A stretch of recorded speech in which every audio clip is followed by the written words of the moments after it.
Hi, everybody.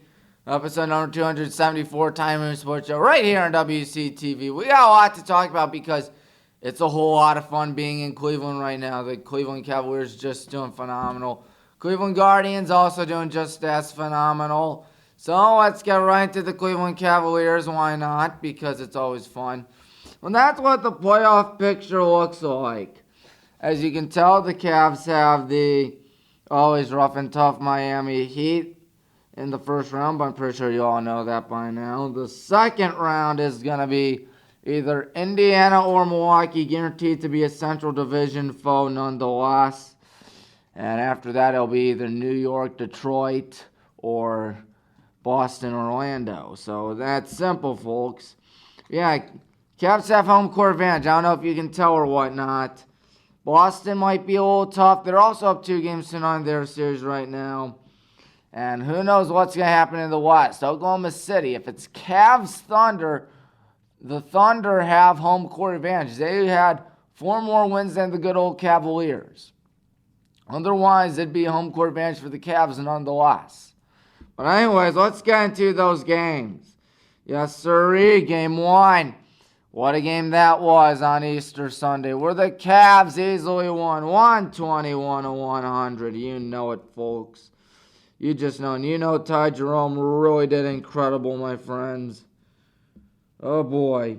Ty Jerome, what did he do, you might be wondering? Well, Ty Jerome had 28 points and 5 threes. Donovan Mitchell, 30 points. Darius Garland, 27 points. Bam Adebayo for those Heat, 24 and 9 rebounds. And Tyler Hero had 21 points for Miami as well. Now, Miami was winning for a wee bit in this game, but not for long. And the Heat had 2 more assists than the Cavs, and each teams, 4 blocks apiece. So there is that. So there is indeed that. Always fun to see that whenever the Cavaliers are doing a good job, such as last night when they won 121-112. So they've scored 121 points in both their games. Donovan Mitchell, again, 30 points for Mr. Mitchell. So he's had 30 points in game 1, 30 points in game 2. He also had 6 rebounds and 6 assists. Darius Garland, 21 points, 9 assists. And who could possibly sleep on Evan Mobley, who had 20 points and 6 rebounds. At the end of the day, 5 Cavaliers had double digits. As you can tell, everybody's wearing the same shirt out there, which is always good. That's how the NBA playoffs should be, my friends. Tyler Hero actually led everybody out there last night with 33 points.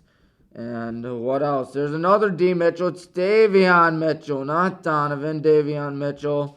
He had 18 points for Miami. And Bam Adebayo, 11 points, 14 rebounds, 9 assists, 1 assist shy of a triple-double. That's always frustrating, in my opinion. What's not frustrating is that the Cavs won. The Cavs are doing phenomenal, my friends. They shot nearly 50% from three-point land, 22 for 45, despite having 3 fewer assists. They also only missed 2 free throws, whereas Miami missed 4. So there is that. What else is going on in the wonderful world of the NBA postseason? Just looking right now, the bracket, if it pulls up. Oklahoma City up 2-0. And everything else in the West tied at 1. And then in the East, what does it look like? Indiana up 2-0. Boston up 2-0. I said that. Good old Cavaliers up 2-0. And Pistons and Knicks are tied at 1. So there is that. That was, of course, a great move there by Donovan Mitchell. And so we are done talking Cavaliers for now. We'll talk about the Cleveland Guardians because they're doing so good, in my opinion. Let's look. Hey, would you look at that? There's Jose Ramirez and Stephen Kwan having a bit of a celebration because they're very good at what they do. Let's look at the team batting stats. Why not? 28 home runs, 30 doubles, 183 hits, 90 RBIs, 78 walks, 17 swipes, a 235 average, which in this day and age isn't that shabby, and a 306 on base percentage, which is pretty good. Anyways, series recaps. First, it was against the Pirates. Clean sweep. Too easy. Pirates aren't good. 3-0. Bo Naylor had a home run and 3 RBIs in game 1. Of course, this game right here was Paul Skeens' bobblehead day. And because he is such a huge sensation, everybody wanted to get that bobblehead for Mr. Skeens. Oh, how they are so unaware of what was to come later that day. And how sweet it was for the Guardians. It was sellout crowd, PNC Park. The Guardians spoiled it. We'll get to it in just a bit. Because John Kenzie Noel has been struggling immensely this season. Had 2 RBIs in game 1. And Gabriel Rice also had 2 RBIs in game 1. Skeens went 7 innings, not too shabby. 2 runs in game 2, not too shabby. There was just one issue. He was dealt a tough luck loss with a big crippling blow coming in, I believe, the 7th inning when Kyle Manzardo. Yep, Kyle Manzardo. He's been unbelievable lately. He hit a monster home run that landed in the Allegheny River. First time a Guardian player has done that in 24 years. It was incredible. Kyle Manzardo is just so good at what he does. And speaking of Manzardo, he had the go-ahead sac fly in game 3. So there's always that, my friends. Always fun to see that out of Mr. Manzardo. And what else? Emmanuel Clase, who's also been having his struggles this season, he had 3 earned runs tagged to him in the 3rd game. He had a blown save. Oh boy, that ain't good. That ain't good. I don't like when that happens, folks. Emmanuel Clase is having some issues this season, unfortunately, but it is what it is. Then it was the Guardians against the Yankees. The Guardians won the series over the Yankees 2-1. Oh, yeah, that's really nice, isn't it, folks? I think it really is. As the Cleveland Guardians really needed a big win over the Yankees. They're half a game behind Detroit, by the way, the Guardians, and half a game behind the Yankees. And tied with Texas. But they are just doing incredible right now. Yes, sirree. But anyways, losing my train of thought. Kyle Manzardo did Kyle Manzardo things, which was hit a home run in game 1. Always good to see that out of Manzardo. And Kate Smith struck out Aaron Judge in game 1. We could possibly forget Jose Ramirez had a 3-run shot in game 1. But this is what I'm talking about right here. Watch that ball go. He just smashes it over the seats at right. It's a 21-foot. Oh, ye gods is right. It's 21 feet out at the right field wall, town Roberto Clemente. And it just cleared everything. One of the biggest home runs I've ever seen. And hey, I'm not complaining. It's awesome, especially against a Cy Young candidate like Paul Skeens. Not every day does he give up a mammoth home run like that.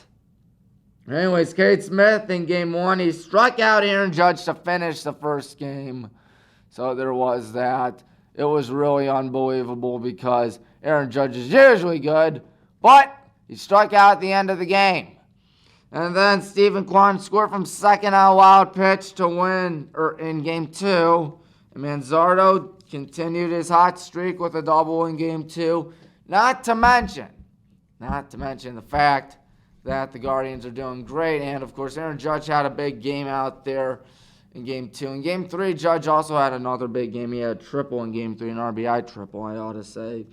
And Carlos Rodon went 7 innings in game 3. Where the Guardians stand so far, it's only been 24 games on the season. Looking a little like this. Actually, they're being outscored 101-96. That's kind of odd.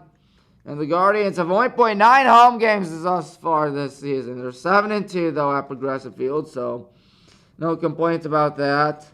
Very hard to believe only 9 home games. That has to be probably the fewest in all of baseball right now. I'm trying to check, and I think I will not be mistaken. They're tied with the Rockies and the Giants. Of course, the Rockies are absolutely horrendous. They are 4-18. The White Sox are 5-19. So both teams absolutely suck. Guardians do not. Guardians are doing incredible.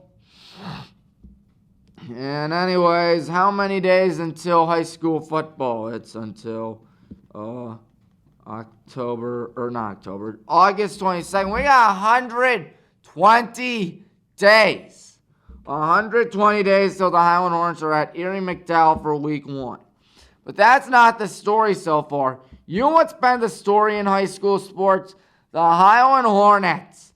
Oh boy, they are really doing great in baseball. 9-0.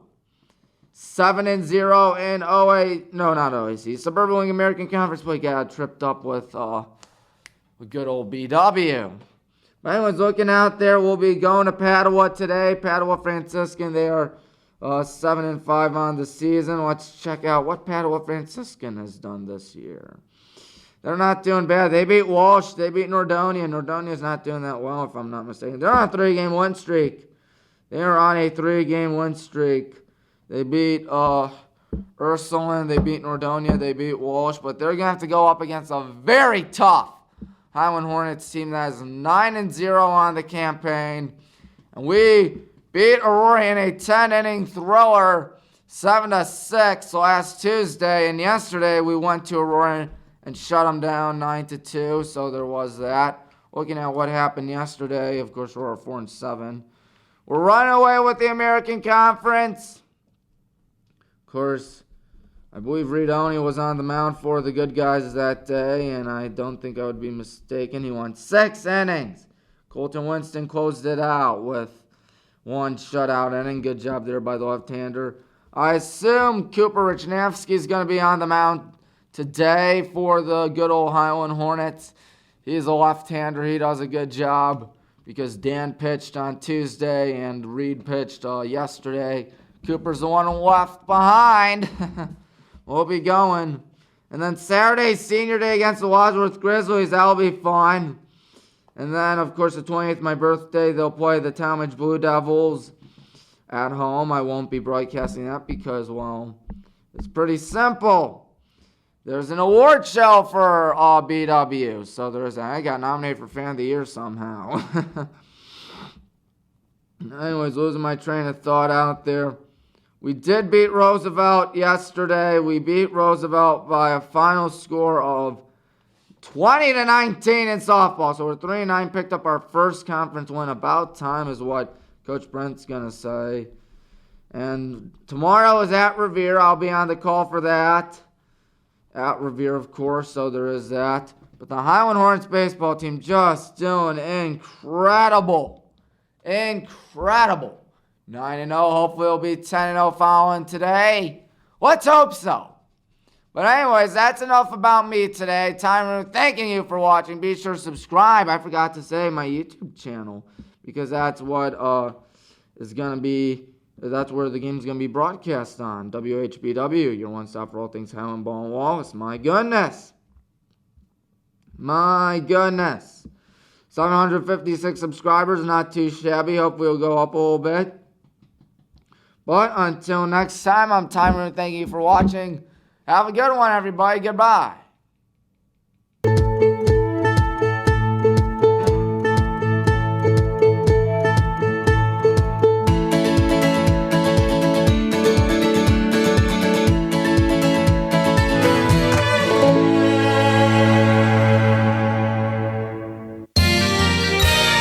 You are watching WCTV, Wadsworth Community Television.